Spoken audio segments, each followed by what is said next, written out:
So let's now directly address the question of what is God. And the way I want to approach this is the way that they might in an introductory philosophy class in a university. Like if you took Philosophy 101, then they would introduce you to all sorts of philosophical concepts, and of course one of them would have been God. And in Western intellectual tradition, in Western philosophy, God is defined in a sort of classical standard way, which I want to present to you right here. And then let's take a look at these different facets of God that are described. Let's take a look at how many of them are correct. Which ones are correct, which ones are false. That's going to be interesting to do. So here's how it's classically defined. God is the supreme being, the first cause. God is the source of all creation. And by creation, we mean creation with a capital C. We mean the entire universe and all the multiverses, everything. Anything that is real. God is also said to be infinite, boundless, the all, the one, the absolute. God is also omniscient, or all-knowing, all-intelligent. God is also omnipotent, having unlimited power and the ability to create anything that it wants. God is omnipresent, which means that it's present everywhere. There's nowhere in the universe that God is not. Which, of course, is interesting because that ties in with that point about God being you. See, if God is omnipresent, he would have to be inside of you as well. Sometimes I say God is a he, but you have to understand that God is not a he. If I say that, that's just, in the parlance of sort of colloquial speaking, but God is not a he. More properly is to call it an it. Also, God is said to be benevolent, or all-loving and good with a capital G. God is said to be incorporeal, eternal and immortal, and perfect and complete. So that's basically the classic Western definition. Now, the question is, how much of those are correct? And the answer is all of them.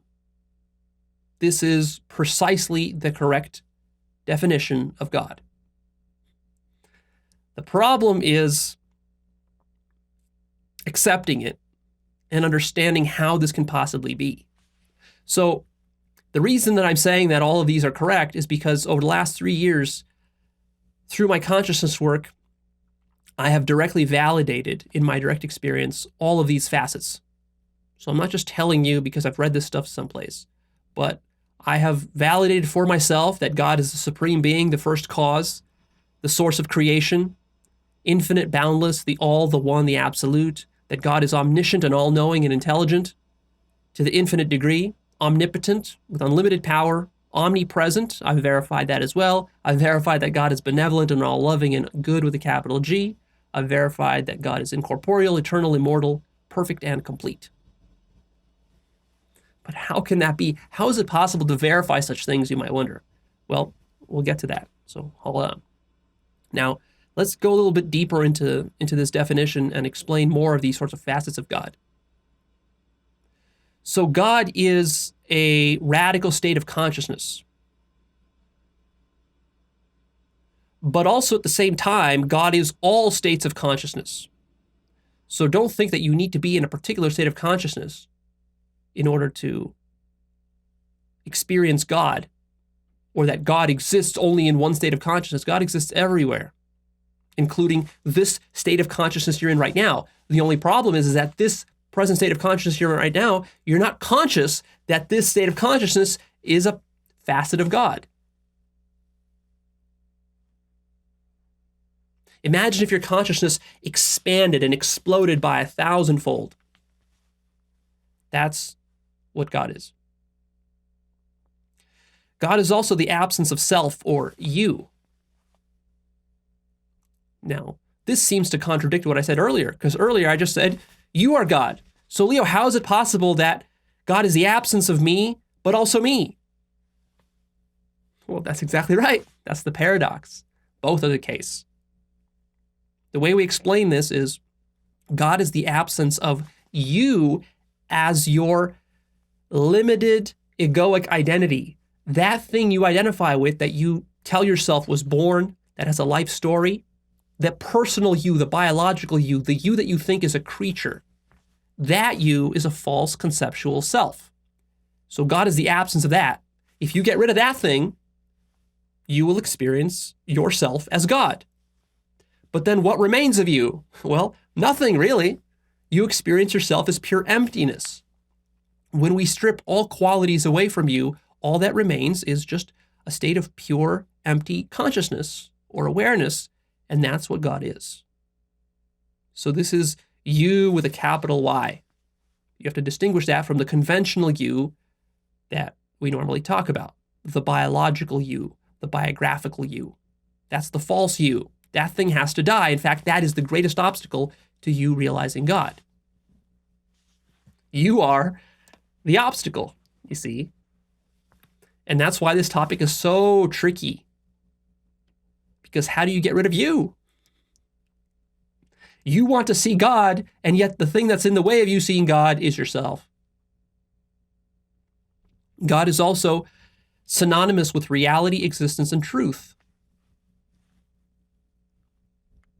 So, in a sense, the atheist and the rationalist and the scientist, they do subscribe to God, but they call their God reality.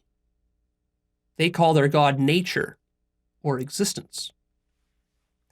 But of course, they object when I say this because a rationalist will say, but Leo, sure, yeah, I believe in reality and in nature, but that's not what God is. Now, see, Leo, you're redefining things. See, Leo, you're playing a word game here.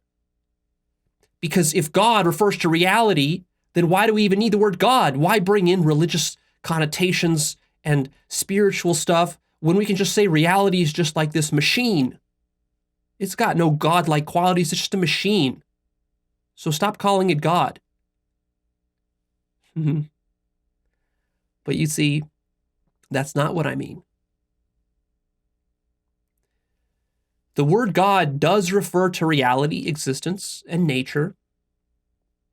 But the problem is that you, as a rationalist, as an atheist, as a scientist, are not conscious of what reality or nature or existence actually are. If you were really conscious, you would realize that they are God. Now, why do we call it God? Because that's the most appropriate word when you become conscious of what reality is. It's conscious and it's divine. And these are inherently baked into reality. And this is the thing that the atheist, the rationalist, and the scientist doesn't understand. Because the atheist, the rationalist, and the scientist treats reality, like I said before, as a mechanical system. And God is not a mechanical system. Reality is not a mechanical system. It's a giant mind. That is what you're missing as an atheist. So really, you have, as an atheist, created a sort of false God for yourself that you believe in and take completely on blind faith. And which that is, what that is that that's mechanical reality, an external objective reality that human beings can study with science. That thing doesn't exist. You invented that, and that is your God. And that is the thing that you cling to, just like the religious fundamentalists cling to their notions of God as a bearded man in the clouds. God is consciousness, pure consciousness. The thing in you right now, which is conscious of anything, conscious of existence, that's God. The problem is that for the rationalist, for the materialist, for the atheist, they think of consciousness in a very weak way. They think of consciousness as something that the brain does, as consciousness being something that exists within a physical, mechanical universe. That's not what consciousness is. There is only consciousness. There is no physical, mechanical universe. All of that is content within consciousness. Consciousness is disembodied. Consciousness is not a computer simulation running somewhere. Consciousness is not happening in a brain. All of those things, your computer simulations and brains and big bangs and universes and science and rationality, all of that is content within consciousness. Now you might say, but how does the consciousness occur? Well, exactly, see? You don't understand yet. You haven't awoken yet. If you were awake and you were conscious of what consciousness is, you would realize that consciousness is singular and has no opposite, and that it is pure magic, pure irreducible magic. And that's the thing that you're avoiding as a scientist from acknowledging. And that's why you deny this. See, because there's no rational explanation for it, and you're looking for a rational explanation. You're looking to demystify reality. And as it turns out, that is impossible.